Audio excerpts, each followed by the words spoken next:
पश्चिम बंगाल में बवाल मचा है क्योंकि यहाँ पर चुनाव है। जी हाँ, बंगाल चुनाव में पहले से ही ये तय था कि यहाँ के विधानसभा चुनाव इतने आसान नहीं होंगे और ये तस्वीर चुनावी मुहिम के आधे रास्ते में ही उभर कर सामने आ गई।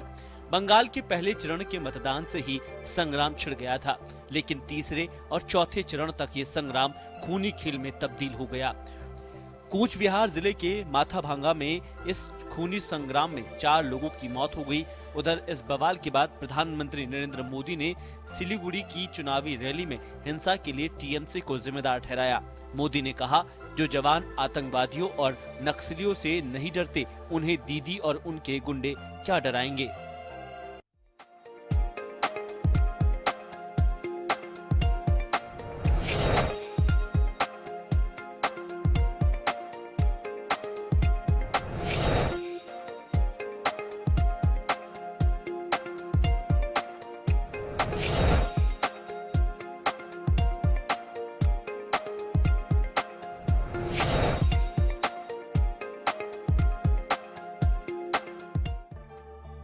उधर बंगाल की मुख्यमंत्री ममता बनर्जी ने सीधे तौर पर भाजपा पर पलटवार किया।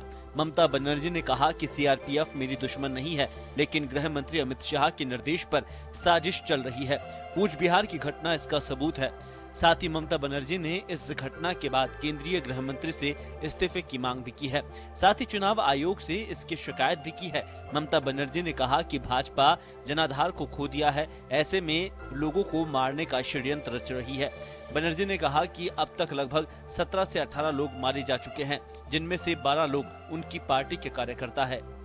चुनावी मुहिम में सोशल मीडिया पर भी जमकर वार चल रहा है, जिसमें प्रशांत किशोर ने सोशल मीडिया पर जारी किए चैट का खंडन किया है। लेकिन इस बीच चिंता का विषय यह है, आखिरकार बंगाल का ये चुनाव अब आगे किस दिशा में बढ़ेगा, क्योंकि अभी तो चुनाव में आधा सफर ही तय किया है। ब्यूरो रिपोर्ट, जन टीवी न्यूज।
नमस्कार, खास खबर में आप सभी का स्वागत है। मैं हूं डॉक्टर प्रभात। पश्चिम बंगाल पर पूरे देश की नजर है। नजर इसलिए क्योंकि जिस तरह का मोड़ वहां की राजनीति ने लिया है, चुनावी माहौल ने लिया है, वो कतई सही नहीं कहा जा सकता। कौन दोषी है, कौन दोषी नहीं है, ये सब देखने वाली बातें बात के लिए हैं। लेकिन फिलहाल ये जो माहौल बना है, ये राजनीति को और चुनाव को किस दिशा में ले जा रहा है, ये बड़ा सोचने का एक गंभीर विषय हमारे सामने खड़ा हो गया है। लगातार सियासी घटनाएं वहां से जो हो रही हैं, उनमें हिंसा की जिस तरह की घटनाएं आ रही हैं, उनमें निर्दोषों की जो जान जा रही है, वो सबसे बड़ी चिंता का विषय है। वो निर्दोष जो मतदान करने के लिए, वोट देने के लिए, अपने मताधिकार का इस्तेमाल करने के लिए मतदान जो केंद्र है उसकी तरफ जाते तो हैं, लेकिन किसी हिंसा का शिकार हो जाते हैं। वो हिंसा जिससे उनका कोई लेना देना नहीं है, लेकिन फिर भी सियासी मंचों से लगातार इस तरह के भाषण, इस तरह की बातें कही जा रही हैं, जो इन लोगों को उकसा रही हैं, या फिर इन लोगों पर हमला करने के लिए एक वर्ग को उकसाने का एक कारण बन रही हैं। ये चुनाव आयोग देखे, पुलिस देखे या सियासत देखे, सब एक दूसरे पर जिम्मेदारी डाल रहे हैं, लेकिन नुकसान आखिरकार जनता को हो रहा है। फिलहाल 4 चरणों का मतदान हो चुका है, 4 चरणों का बाकी है, लेकिन इन 4 चरणों के मतदान के बाद अब आने वाले दिनों में सियासत किस तरफ जा रही है, खासतौर पर पश्चिम बंगाल की, ये भी सोचने के लिए मजबूर करती है कि अब किन मुद्दों को लेकर हमें सियासत करनी चाहिए और किन मुद्दों को सियासती मंच से हमें बिल्कुल उन मुद्दों को दूर ही रखना चाहिए, क्योंकि जब भी हम इन मुद्दों का जिक्र करते हैं तो ये हिंसा की शक्ल में हमारे सामने वापस आते हैं। बात करेंगे इसी मुद्दे पर। हमारे साथ एक विशेषज्ञों का पैनल जुड़ा हुआ है। आशीष मुखर्जी जी हमारे साथ राजनीतिक विश्लेषक के तौर पर जुड़े हुए हैं, पश्चिम बंगाल के मामलों की विशेष जानकारी रखते हैं। वरिष्ठ पत्रकार ओम सैनी जी हमारे साथ इस चर्चा का हिस्सा है, और टीएमसी विचारक कर्नल के मुखर्जी जी हमारे साथ इस चर्चा में जुड़े हुए हैं। इसके अलावा हमारे साथ जन टीवी के न्यूज कोऑर्डिनेटर योगेंद्र शर्मा जी भी कुछ देर में इस चर्चा का हिस्सा होंगे। लेकिन सबसे पहले मैं कर्नल मुखर्जी साहब के पास जाना चाहूंगा। कर्नल साहब, ये बात अलग है कि जब भी बीजेपी से सवाल पूछा जाता है तो टीएमसी पर आरोप लगाया जाता है, लेकिन टीएमसी पर सवाल पूछें तो बीजेपी पर आरोप लगाते हैं। आप एक राजनीतिक के तौर पर अगर हम इसको ना सोचें, आम जनता की अगर हम परेशानियों को सामने रखते हुए सोचें, तो क्या जो पश्चिम बंगाल में अभी हो रहा है, फिलहाल हो रहा है, और जनता सियासत को लेकर जो अपनी छवि दिमाग में बना रही है, आपको लगता है कि ये सही है? और अगर ये सही नहीं लग रहा आपको, तो इसके लिए आपको इलाज क्या नजर आता है? अगर राजनीति से परे हटकर सोचे, राजनीति का अगर हम चश्मा पहनकर इसको देखेंगे तो जाहिर तौर पर हम थोड़े से बायस्ड होकर बात करते हैं। देखिए, वेस्ट बंगाल में राजनीतिक हिंसा जो है कोई नई बात नहीं है। ये होता रहा है, लेकिन अब एक समय आ गया है जहां, जैसे आपने बताया, कि राजनीति से हटके हमें देखना पड़ेगा, ये जरूरी है। लेकिन फिलहाल मुखर्जी क्या रहा है? कर्नल साहब जी, मुझे लग रहा है कि आपका वीडियो हमारी टीम के पास सही नहीं पहुंच पा रहा। वो आपसे कांटेक्ट करेंगी, तब तक मैं आशीष जी के पास आना चाहूंगा। तब तक आपका वीडियो वो सही करवाएंगे। आशीष जी, मेरा यही सवाल आपसे। राजनीति को आपने बड़े लंबे समय तक देखा है और नजदीक से देखा है। वहां की राजनीति में पिछले, अगर हम 20-25 साल की राजनीति पे चले जाएं, या फिर हम टीएमसी का जो राज रहा है उससे थोड़ा सा 10 साल पहले तक चले जाएं, तब से लेकर अब तक के राजनीतिक माहौल में और राजनीति को लेकर लोगों के जहन में जो एक भरोसा बैठा होता है कि वो राजनीति हमारे भले का काम करेगी, आने वाले वक्त में जब वो जीतेगी, जिसे हमने वोट दिया है, वो हमारे लिए ऐसी योजनाएं, हमारे लिए ऐसी पॉलिसी लेकर आएगी जो जनता का भला करेंगी। क्या इस सोच में एक बड़ा बदलाव आया है? आया है तो किस तरह का बदलाव? देखिए, आज हम पश्चिम बंगाल का चुनाव अगर देखें तो आधे रास्ते में हम आ चुके हैं। 4 चरण का चुनाव हो चुका है, 4 चरण का होना बाकी है। और जब शुरू में ये बातें कही गई थी कि पश्चिम बंगाल का चुनाव 8 चरणों में किया जाएगा, क्योंकि यहाँ पे वायलेंस, जो चुनाव वायलेंस होता है, ये यहाँ का एक इतिहास रहा है, और इसको दमन करने के लिए 8 चरण में किया जाएगा। सेंट्रल फोर्सेस मूवमेंट का टाइम दिया गया है और इसके जो वायलेंस को कंट्रोल कर ली जाएगी। मैं पूरी तरह से ये कहना चाहूंगा कि ये 4 चरण देखने के बाद मुझे लगता है कि ये तर्क जो है ना, बेतुका था, इसका कोई मतलब नहीं निकला। चुनाव आयोग पूरी तरह से इस मामले में मुझे कहा जाए, मैं ये कहना चाहूंगा, असफल रही। 4 चरणों में वायलेंस चरम पे रहा है, आज कुछ बिहार का में भी देखा जाए तो वहाँ पे बहुत भयंकर वहाँ पे वायलेंस हुआ है। सीआईएसएफ पर कुछ लोग हमला करते हैं, सीआईएसएफ के जवान उसका रिटेलिएशन में उसके ऊपर जो है गोली चलाते हैं। एक आदमी जो वोट देने मतदान करने के लिए खड़ा हुआ था उसकी हत्या हो जाती है, उसकी वो मृत्यु हो जाती है। उसके बाद 4 लोग और उसमें जो है घायल होते हैं और फिर मृत्यु होती है। बीजेपी कह रही कि मेरे 3 वर्कर्स मारे गए, तृणमूल कांग्रेस कह रही कि हमारे 4 वर्कर्स मारे गए, जबकि सेंट्रल फोर्स, सीआईएसएफ, सीआरपीएफ ये सारे के सारे जवान डिप्लॉयड है वहां पे। हमारा उद्देश्य तो यही था ना कि हम 8 चरण का चुनाव इसलिए करेंगे ताकि उसमें वायलेंस ना हो, ताकि लोग अच्छी तरह मतदान दे सके। लेकिन हमें मिला क्या इसके बदले में? तो मैं कहूंगा इस मामले में चुनाव आयोग बुरी तरह नाकाम रही, विफल रही है। पहली बात तो ये।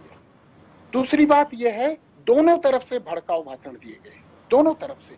मुझे उम्मीद था, भाजपा एक राष्ट्रीय पार्टी है, भाजपा ऐसे हथकंडे नहीं उठाएगी जिससे लोगों में लोग उत्तेजित हो जाएं और वायलेंस में आ जाएं। तृणमूल कांग्रेस को हम बहुत छोटी पार्टी मांगते हैं, वो पश्चिम बंगाल तक सीमित है और किसी राष्ट्र में उसका प्रचार प्रसार नहीं है। तो ऐसी पार्टियों का अपने अस्तित्व बचाने के लिए अगर वो कुछ ऐसा करती है तो कई हद तक ये मानने वाली बात है, कई स्टेट में ऐसा होता है। लेकिन भारतीय जनता पार्टी का इस प्रकार होना, लॉकेट चटर्जी की गाड़ी में पत्थर गिराना और बाद में कहा जाता है कि ये जो शीशा फोड़ा गया था ये अंदर से हुआ था, तो ये क्या एक तरह से उकसाने वाली, ये प्रभावित करने वाली जो हथकंडे हैं, मुझे ये किसी प्रकार से चुनाव को प्रभावित करना, मुझे ये बात समझ में नहीं आती है।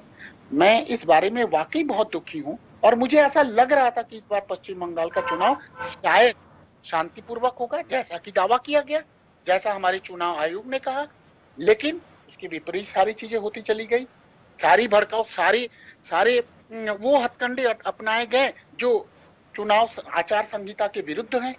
तो इसको लेकर के वाकई हमें फिर से बैठना पड़ेगा, हम सभी बुद्धिजीवियों को एक बार फिर से बैठना पड़ेगा और इसका उपाय निकालनी पड़ेगी। ये जो लोगों की हत्या हो रही है वो साधारण जनता है, उनका क्या रोल है बताइए? ये उकसाने पे आकर के ऐसी बातें कर लेते हैं और अल्टीमेटली जो है प्राण कट जाती है। तो हमें इन चीजों से बचना पड़ेगा। ये हमारे लिए बहुत बड़ा शिक्षा है, ये हमारे लिए बहुत बड़ा लेसन है, इससे हमें सीख लेनी पड़ेगी। ऐसे निर्मम और बेअनजान लोगों की जान जाना ये कोई अच्छी बात नहीं है। जी ओम जी, सियासत सबक लेगी या नहीं लेगी, मुझे बड़ा मुश्किल नजर आता है, क्योंकि सियासत का सिर्फ एक मकसद होता है, किसी भी तरह से चुनाव जीतना, साम दाम दंड भेद येन केन प्रकारेण। लेकिन चुनाव आयोग अभी जिस तरह के घटनाक्रम हुए हैं और जैसा आशीष मुखर्जी जी ने बताया कि जिस तरह की सावधानियां बरती जानी चाहिए थी, चुनाव आयोग के आचार संहिता जो होती है, आदर्श आचार संहिता जिसको कहा जाता है, उसका पालन करवाना। टीएन सेशन याद आते हैं, उसके बाद मुझे नहीं लगता कि टीएन सेशन के बाद कोई भी ऐसा मुख्य निर्वाचन अधिकारी आया हो या फिर मुख्य निर्वाचन आयुक्त आया हो या फिर जिसने जिम्मेदारी संभाली हो जो कड़े फैसले लेता हो। अब क्या सबक चुनाव आयोग को लेने की जरूरत आपको महसूस होती है? इन जितने भी प्रकरणों की हम बात करें, घटनाक्रमों की बात करें, या फिर आपको आदर्श आचार संहिता में क्या आपको लगता है कि कुछ और सख्ती थोड़ी सी लानी पड़ेगी ताकि कम से कम जानलेवा तो कोई चुनाव ना बने? देखिए, ये जो चुनाव हो रहा है इनमें 2 बातें देखने की बहुत जरूरत है। एक तो ये कि क्या हमारे जितने भी राष्ट्रीय संस्थान हैं वो क्या अब बड़े पाक और पवित्र और अपनी ड्यूटी निभाने की स्थिति में है, पहले तो ये देखना पड़ेगा।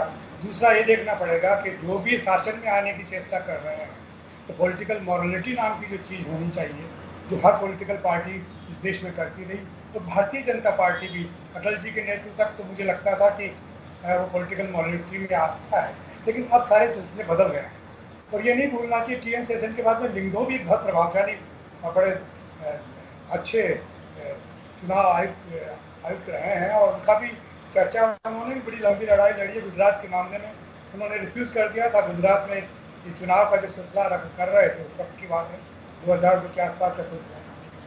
तो ये अभी जो हो रहा है बंगाल में वो होना ही था, मुझे यूँ लगता है, क्योंकि भारतीय जनता पार्टी का सूत्र है कि बहुसंख्यकों को साथ में लेकर के और जो पार्टियां एस्टैब्लिश हैं, जो विभिन्न संप्रदायों को साथ में लेकर के चलने की साझा की बात करती है, उनको उखाड़ फेंको।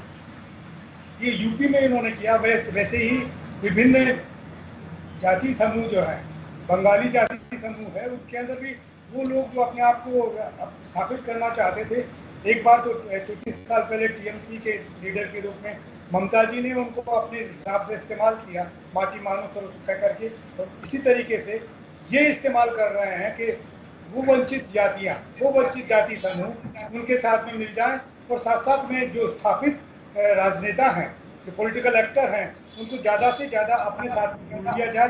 तो ये एक तरीका रहा जिसके माध्यम से आगे बढ़े हैं। तो ऐसे में चुनाव आयोग जिस तरीके की बातें कर रहा है कि प्रधानमंत्री या गृह मंत्री अगर बिगड़ मास्क के रैलियां कर रहे हैं, डिस्टेंसिंग और हाथ धोने वाले मामले से परे, उनको कुछ नहीं, उनके साथ में कुछ भी नहीं। लेकिन अगर ममता जी जिस भाषा के लिए विख्यात हैं उसका इस्तेमाल करती है, तो उनको एक के बाद में एक नोटिस सर्व किए जा रहे हैं। लगता है कि पार्शलिटी हो रही है, लेकिन ये तो तय है। देखिए, मुझे लगता ये है कि ये जितना ये सब कुछ हो रहा है, ये बंगाल की जो अपनी सांस्कृतिक पृष्ठभूमि है उसको मैं समझ रहा हूँ कि मजबूती के साथ में वो स्थापित होने जा रहा है। तो कुछ ऐसे नतीजे आएंगे कि जो सबको आश्चर्यजनक लगेंगे कि ये हुआ क्या। क्योंकि देखिए, कल को जब 34 साल पहले टीएमसी ने परास्त किया था, तो बिल्कुल ऐसा ही लग रहा था कि कैसे हो गया। लेकिन अभी जो कुछ होगा, जितना रेला और जितना भीड़ का सिलसिला और जितना प्रचार का सिलसिला नजर आता है, बंगाल का आदमी बहुत ज़्यादा जुझारू है। इतने सहज रूप से वो अपने आप को इधर या उधर जोड़ता नहीं है। और ये जो कुछ हो रहा है, ये तो बेहद नाराज होकर मैं बता रहा हूँ। तो नतीजे कुछ ऐसे होंगे कि आप देखते रह जाएंगे। ये 2019 नहीं होगा जिसमें कि टीएमसी को और बीजेपी को साथ साथ में लोकसभा में भारी हासिल होने के बाद में ही ये सारा सिलसिला बना। तो अमित शाह का जो सामाजिक समीकरण बनाने का जो सिलसिला है, पॉलिटिकल पार्टी खड़ी करने का जो सिलसिला है, मेरा ख्याल है कि आजमाइश का वक्त होगा कि वो वहाँ पर कामयाब होते हैं या बुरी तरह से रिजेक्ट किए जाते हैं। मुझे लगता यह है कि रिजेक्शन का सिलसिला ज़्यादा हो सकता है। आज तक के अखबारों की खबर, ऐसे अखबार जो क्रिटिकली निगाह रखते हैं उनकी खबर की बात कर रहा हूँ, ऐसे अखबारों की नहीं। उनका काम इस तरह बातें करना है। तो देखिए क्या होता है। जी, योगेन जी हमारे साथ जुड़ गए हैं जन टीवी के न्यूज कोऑर्डिनेटर।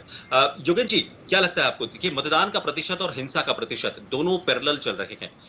जो भी आंकड़े अब तक सामने आए हैं, चार चरणों की अगर हम बात करें, और अगर हिंसा की अगर हम बात करें, तो हिंसा जो चुनाव प्रचार से लेकर अब तक जो हिंसा की घटनाएं बढ़ी हैं, 4 टीएमसी कार्यकर्ताओं पर गोली चलने की आरोप टीएमसी लगा रही है, वहीं बीजेपी अपने जो नेता है उन पर हमले के आरोप लगा रही है। तो जिस तरह से हिंसा बढ़ती जा रही है और मतदान का जो प्रतिशत अब तक 4 चरणों में रहा है, ये आने वाले 4 चरणों के लिए या फिर आने वाली राजनीति के को इसको लेकर क्या इशारे करता है? देखिए, बंगाल के चुनाव में प्रभात 2 चीजें मैं पहली बार देख रहा हूँ, जो 20 साल से ज्यादा का कुछ एक्सपीरियंस है उसमें अक्सर देखते हैं। मुखर्जी साहब हमारे साथ में जुड़े हैं, बहुत नजदीक से वहाँ की राजनीति को देख रहे हैं। वहाँ पहली बार ऐसा दिख रहा है कि एक तो पैसा वहाँ जिस तरह से अभी देखा जा रहा है, बंगाली में कभी इस तरह से इलेक्शन में पैसा नहीं हुआ।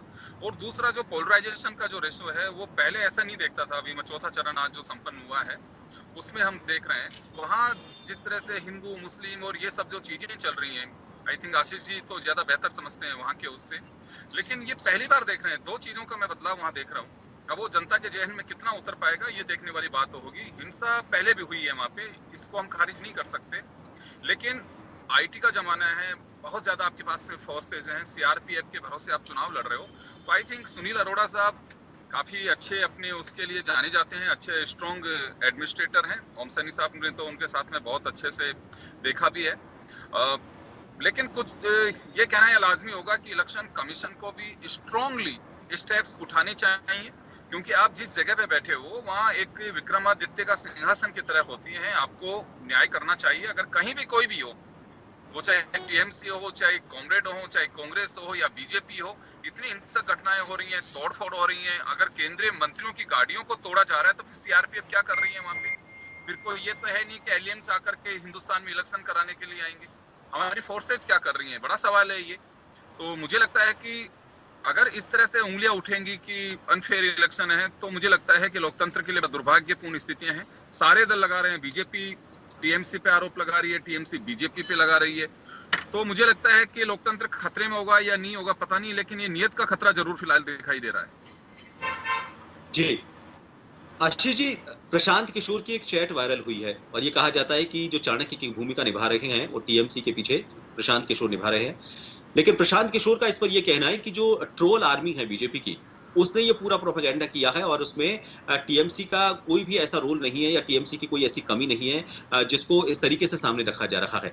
क्या लगता है आपको इस ट्रोल वाले पूरे प्रकरण के बाद, या फिर इस हम चैट की बात करें, इस पूरे प्रकरण के बाद आने वाले जो चरण हैं उनमें मतदान पर किसी तरह का कोई असर पड़ेगा? क्योंकि अगर हम इसको टीएमसी की तरफ से मानते हैं तो क्या टीएमसी इसका किसी तरह से फायदा उठा पाएगी? और अगर बीजेपी की ट्रोल आर्मी ने यह किया है जैसा कि बीजेपी कहती है, तो क्या बीजेपी इसका कोई किसी तरह का कोई फायदा उठा पाएगी? आशीष जी,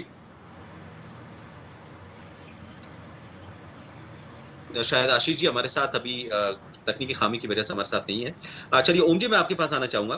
क्या लगता है आपको ये किसके लिए लिटमस एक तरह से टेस्ट हो सकता है? किसका भविष्य ये लिटमस टेस्ट साबित होगा? टीएमसी की बात करें या फिर बीजेपी की बात करें? तो देखिए, सबसे पहले तो मैं जो एक लाइन खींचता हूँ वो है कल्चर की लाइन। तो जो बंगाल का कल्चर है वो बदलने की स्थिति नहीं। जैसे जैसे हिंसा का सारा सबूत धधकता है तो बंगाली कल्चर वापस स्थापित होने की प्रक्रिया में आ जाता है। नंबर 1। नंबर 2 कि जितनी मैंने पहले भी कहा कि अमित शाह जी ने अपने सामाजिक समीकरण वैसे ही बैठाने की चेष्टा की है जैसे कि यूपी में उन्होंने किया है।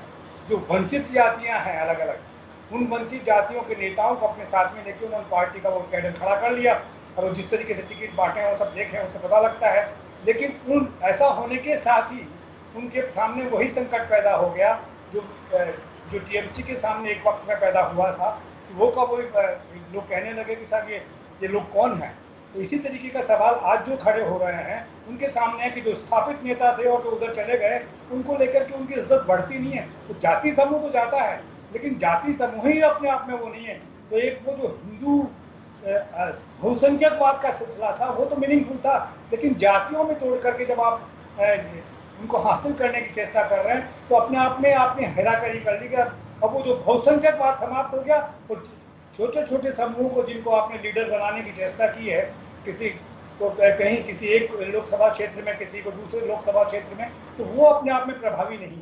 अब आप ये देखिए कि जो बॉलीवुड के जो एक्टर हैं वो गए हैं, जो एक ज़माने में बड़े रिवोल्यूशनरी हुआ करते थे, वो कहते हैं कि मैं कोबरा हूँ और ये सब सिलसिला। तो ये सब बातें सूट नहीं करती है लोगों को। बंगाल के लोग बहुत अलग किस्म के हैं, वो बिल्कुल दूसरे और मरने मारने के लिए तैयार रहते हैं, इसमें कोई खास बात नहीं है। मैं देख रहा हूँ पिछले 40 साल 50 साल से देख रहे हैं, लेफ्ट फ्रंट के ज़माने से देख रहे हैं कि कांग्रेस के साथ में लेफ्ट फ्रंट का ऐसा ही झगड़ा हुआ करता था और ऐसे लोग मरते थे, दावे करते थे। वो बात आज भी चल रही है क्योंकि ये लोग बर्दाश्त नहीं करते हैं और इनका सब्र बहुत जल्दी टूटता है। ये उसका नतीजा है। ये कानून और व्यवस्था बनाए रखने की जिम्मेवारी जिनकी है उनके ऊपर तो सीधा सीधा टीएमसी और दूसरे दल भी आरोप लगा रहे हैं कि वो गृह मंत्री चूंकि वहाँ पर स्वयं अपना वो रैलियां कर रहे हैं तो उनकी कहे मुताबिक हो रहा है। ये अब देखने की बात होगी ये स्थिति कैसी है और क्या है, लेकिन नतीजे वैसे नहीं हासिल हो सकते जैसे कि भारतीय जनता पार्टी कल्पना कर रही है। जी आशीष जी, मेरा आपसे सवाल था, हालांकि तकनीकी खामी की वजह से आप तक वो सवाल नहीं पहुंच पाया। प्रशांत किशोर की जो चैट वायरल हो रही है, प्रशांत किशोर का या फिर हम टीएमसी की प्रतिक्रिया अगर इसको माने तो उनका ये कहना है कि ये सब बीजेपी की जो ट्रोल आर्मी है उसका किया धरा है। तो इसका फायदा कौन किस तरह से उठाने की कोशिश कर रहा है और क्या लगता है कि आपको आने वाले चरणों में मतदान की जो बाकी चरण है पश्चिम बंगाल में उसको सामने रखते हुए ये पूरा प्रोपेगेंडा तैयार किया गया है, चाहे टीएमसी ने किया है या फिर बीजेपी ने किया है? देखिए, ये तो हम बहुत पहले से ही देखते चले आ रहे हैं। पिछले 10 साल से हम इन चीजों को देख रहे हैं कि मीडिया का और आईटी सेल जो भारतीय जनता पार्टी का बहुत स्ट्रांग है, उसके ऊपर बहुत खर्चा करती है और उस पर विश्वास भी करती है। तो कई तरह की चीजें जो है ना वो होती हैं, हो रही हैं। अब ये बातें खुल चुकी हैं, चाहे वो व्हाट्सएप से हो, चाहे वो नेट के कारण हो, चाहे इंटरनेट से हो, चाहे पिक्चर्स हो, फोटोज हो, ये सारी चीजें हो रही। प्रशांत किशोर जी ने साफ साफ कहा है कि मैंने एक चैट जरूर दिया था और ये कॉफी टेबल चैट था। जिसमें हमने कुछ बातें कही थी, जिसको अमित जी जो भाजपा के आईटी सेल के प्रमुख हैं, उन्होंने उसको तोड़ मरोड़ करके उसको इस तरह पेश किया गया जैसे प्रशांत किशोर जी ने ये कहा हो कि भाजपा बहुत अच्छी पार्टी है और उसकी जीत की संभावना बहुत ज्यादा है।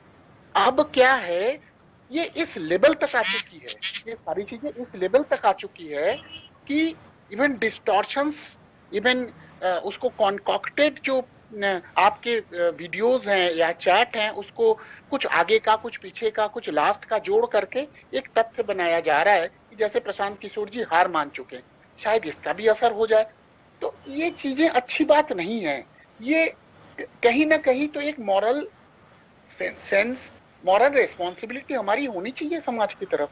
हम किस तरह की बातें कर रहे हैं, किस तरह की आचरण कर रहे हैं, किस तरह का व्यवहार कर रहे हैं, किस तरह की उत्तेजित कर रहे हैं लोगों को, अच्छी बात नहीं है। मुझे ऐसा नहीं लगता कि ऐसा करना चाहिए। ये साफ प्रशांत किशोर जी ने कहा है कि ये मेरे चैट नहीं है, मैंने साफ कहा है, और उन बातों को नहीं दिखा रहे हैं जिसमें हमने कहा कि बीजेपी 2 डिजिट भी पार नहीं कर पाएगी।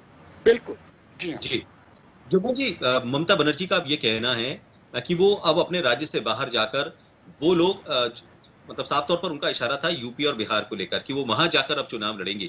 क्या लगता है आपको, जहां पर टीएमसी खुद अपने गृह क्षेत्र में जब अस्तित्व की लड़ाई लड़ रही है, ऐसे में उनका ये बात कहना कि वो अब विरोधी के घर में घुसकर सेंधमारी करेंगे और वहां से चुनाव लड़ेंगे आने वाले वक्त में, क्या आपको लगता है कि इसका कोई राजनीतिक फायदा इस चुनाव में उठाने के लिए उन्होंने ये बात बोली है, या फिर काफी गंभीरता से वो ये सोच रही हैं कि यहाँ तो चुनाव वो जीत ही जाएंगी, इसके बाद अगला जो चरण होगा बीजेपी को एक तरह से दबाव में लाने के लिए उनका ये बयान था कि अब वो उनके गढ़ में भी जाकर सेंधमारी करेंगी?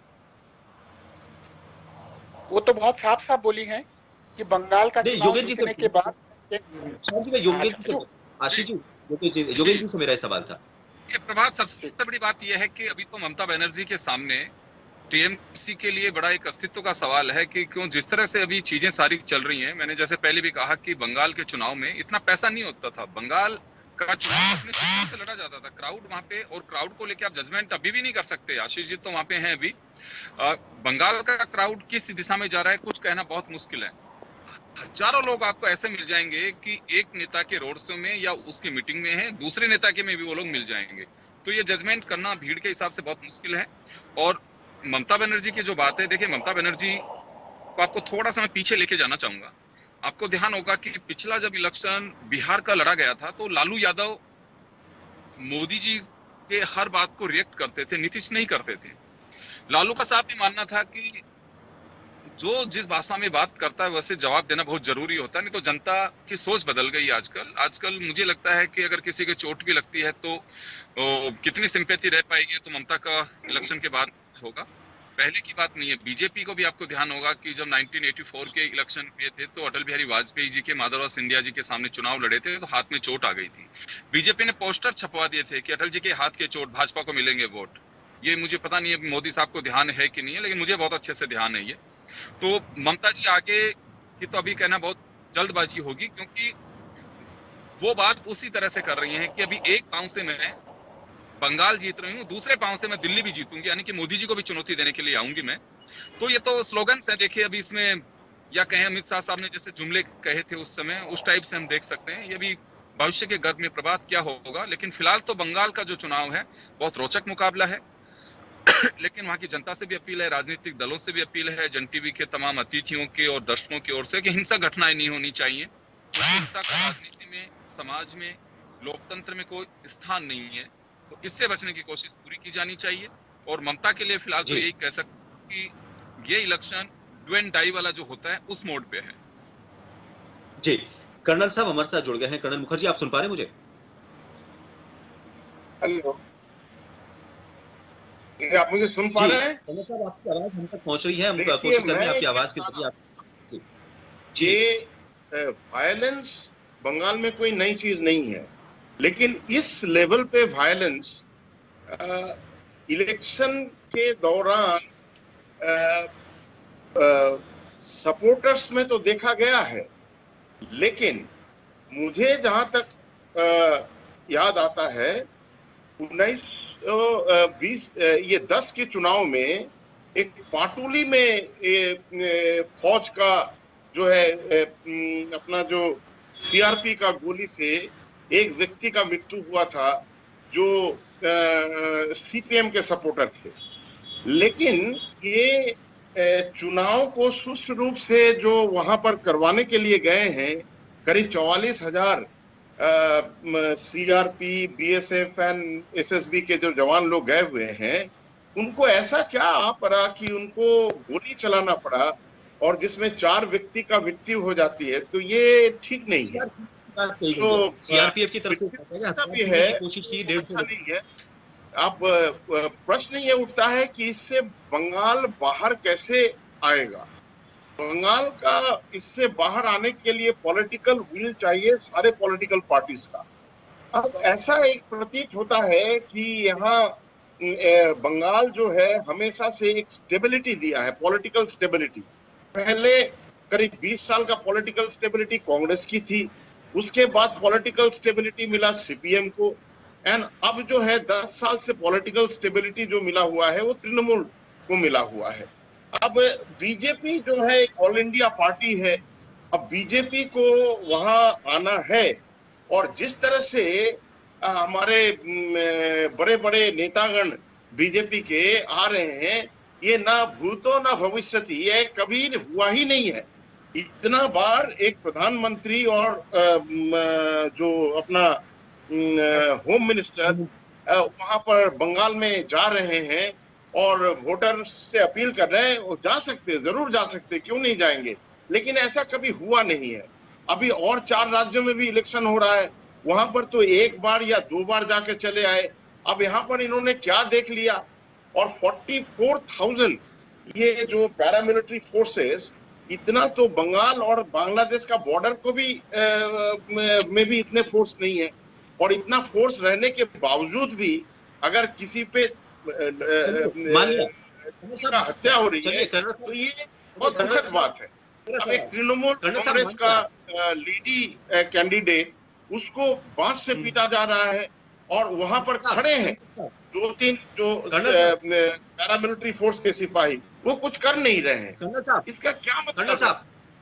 ये जो जहाँ पर कल आज जो वायलेंस हुआ है, this is a very sensitive area, तो इस जगह को पहले सैनिटाइज कर देना चाहिए था। ये सैनिटाइज क्यों नहीं किया?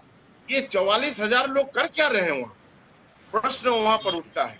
और इसमें जो है पॉलिटिकल विल की तो बहुत बड़ी एक जरूरत है, and Bengal is a very very sensitive place. और वो जो सिलीगुड़ी जो कॉरिडोर है, उसमें तो सैंडविच है हम लोग, एक तरफ बांग्लादेश है, एक तरफ नेपाल है, ऊपर भूटान है। तो ये सब देखते हुए उस जगह पे ना तो कोई ऐसा वक्तव्य रखे जिससे वहां पर वायलेंस सृष्टि हो, और इसी तरह से अगर शांति पूर्ण उपाय से कोई पैरामिलिट्री फोर्स वहां पर करवा नहीं सकते। It is the supporter Trinamool Congress का और बीजेपी का, भी इन दोनों का सपोर्टर को ही संयम बरतना पड़ेगा और इसके लिए लीडरशिप को बताना पड़ेगा। बिल्कुल सही है, आपने सही कहा कि उच्च स्तर पर जाकर ये जो राजनेता जिस मंच से अपने सियासी भाषण दे रहे हैं, वहां से थोड़ी सी संयम, थोड़ा सा उनको सावधानी बरतनी होगी, क्योंकि जो कुछ भी वो मंच से बोलते हैं उसका सीधा असर उस मतदाता पर पड़ता है, जो उनको आने वाले वक्त में या तो जीत या फिर हार की शक्ल दिखाएगा। लेकिन अगर उस मतदाता को भगवान सिर्फ कहा ना जाए, उसको माना भी जाए और उसको सर आंखों पर बिठाकर उसकी प्राथमिकताओं को अगर हमारे चुनावी भाषणों में शामिल किया जाए, तो मेरे ख्याल से बाकी सारी जो चीजें हो रही हैं हिंसा से जुड़ी हुई, उन चीजों को रोका जा सकता है। लेकिन जन टीवी यही अपील करता है, मतदान एक ऐसी प्रक्रिया है जिसको अगर हम हिंसा से दूर रखें तो शायद उसकी जो शुद्धता है और उसकी जो परिपक्वता है वो उसी क्षेत्र में हमारे बीच में बनी रहेगी और लोग उससे कुछ सबक लेंगे। आप सभी मेहमानों का बहुत बहुत शुक्रिया हमसे जुड़ने के लिए। खास खबर में फिलहाल के लिए इतना ही, मुझे भी दीजिए इजाजत। नमस्कार। धन्यवाद।